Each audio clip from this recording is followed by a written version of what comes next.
Hi, Jason Baker here with Rise Real Estate. Thank you to all the real estate agents who came to our Bradford Loomis show at the Wilma. It was amazing.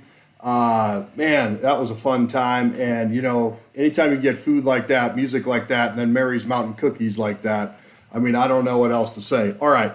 I have been having a lot of lunches lately with real estate agents and just a lot of people calling me because they're having some issues with the current market that we find ourselves in and have been asking for my advice, which to me is probably the greatest compliment and honor I could ever be bestowed. So, frankly, thank you for those of you that have reached out humbly. Hopefully, you got a humble answer. So, but anyhow, there's three real reasons why agents are failing right now in the industry. 60,000 real estate agents have left the industry since the beginning of the year, many locally. And it's not because they're making a bunch of money or enjoying what they're doing. So I wanted to go over some of those three reasons because I don't like it when I know some people are sitting there going, oh, I can't wait till they fail and there's just less agents in the market. I'm like, man, the more the merrier. But anyway, that's just kind of how I operate.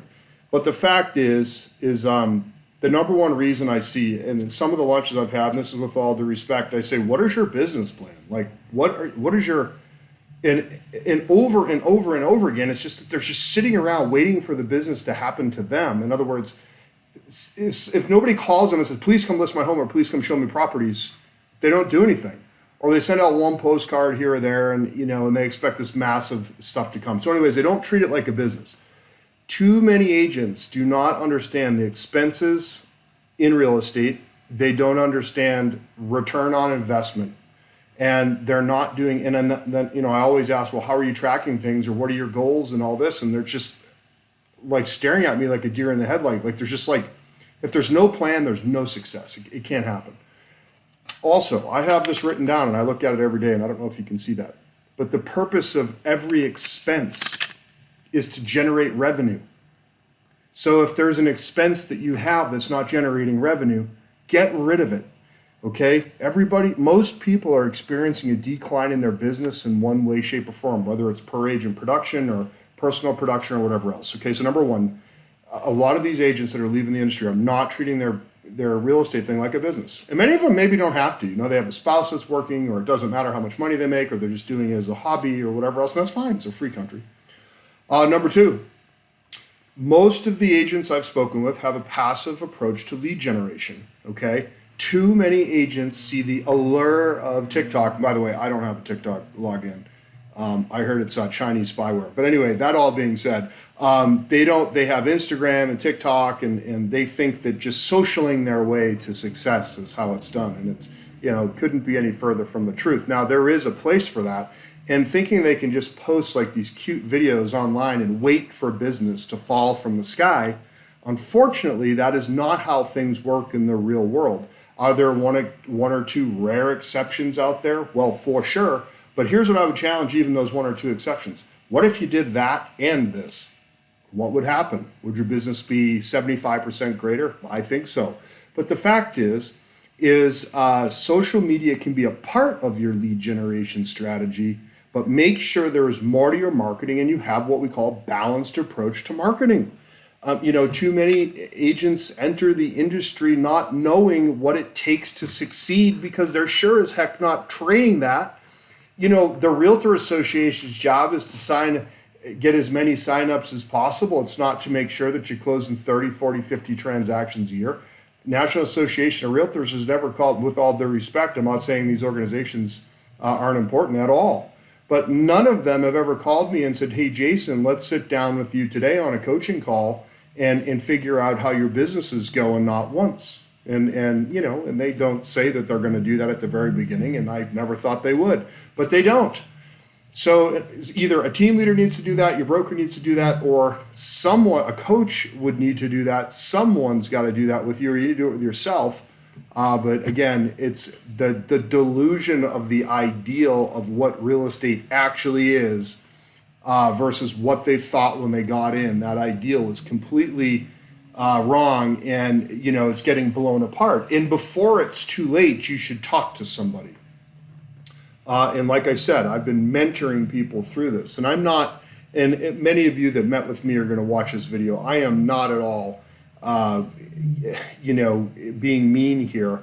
What I'm saying is thank you for the opportunity to explain those things to you. And I know that it did not fall on deaf ears, and you're probably doing something with it right now. And then number 3, they come in with unrealistic expectations. Too many agents enter the industry not realizing, I'm just reading my notes, not realizing what it takes to succeed. A lot of people choose this profession because they want better work-life balance. Well, I don't know if you've noticed, but my whole head is full of gray hair, although I did get it cut yesterday. Looks a little better. They want better work-life balance, and they want to make a lot of money with very little work. Because they're looking at me. I had someone come up to me, and again, I was very blessed that they had a conversation with me, and they said, Jason, I want to get into real estate because I see how much, the life that you have on your farm and the, certain things and lifestyles and, hunting a lot and everything like that. And I'm like, oh my God. I mean, if they knew that, sorry, Lord, if they knew what I've been through personally for the last 10 years, they'd probably never enter the industry. But I, did that for the greater good of something that we have right now. But again, they come in with unrealistic expectations, and too many agents, again, enter the industry not realizing what it takes to succeed, want that balance, want that big money, little work. I can honestly say I probably work on my real estate business 25 to 30 hours a week right now. It used to be probably 70 to 80. I work on investing part of the time now. I work on coaching part of the time now, my team. I work on seminars, which I'm going to be starting up here. In fact, on the bottom of this is a seminar invite. That was not the reason for the email, which is why at 6 minutes and 45 seconds, I'm just first mentioning it. Although I'd love to see you there.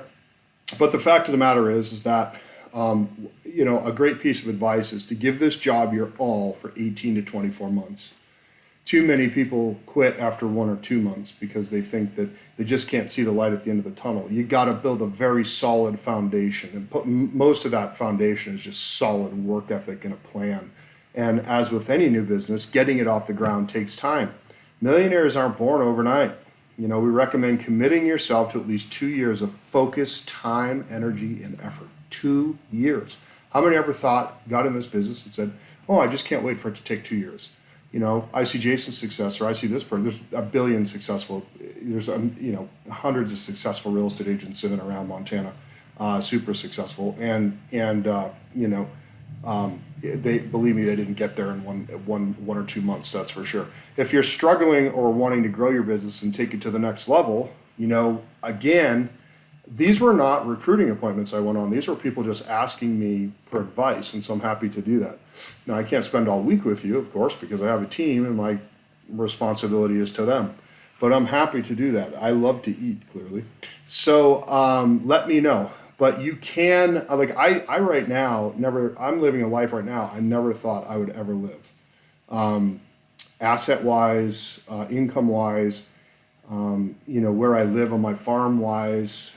And I don't say those things as like this, I'm not bragging. I'm not like, oh, I mean, I'm so grateful, but that all came from, in my opinion, the Lord. And then also, in my opinion, the talents that he gave me, but more than anything, the struggle that I had for such a long time. And yes, I do not work 80 hours a week right now. I probably do. If you take 40 hours I work on the farm, 25 in real estate business, finding listings, buyers, and the rest in coaching my team. But I'm doing more of what is funner, rather than the grind. So I grind very little now anymore, which is a wonderful thing. But believe me, I put in my grind time.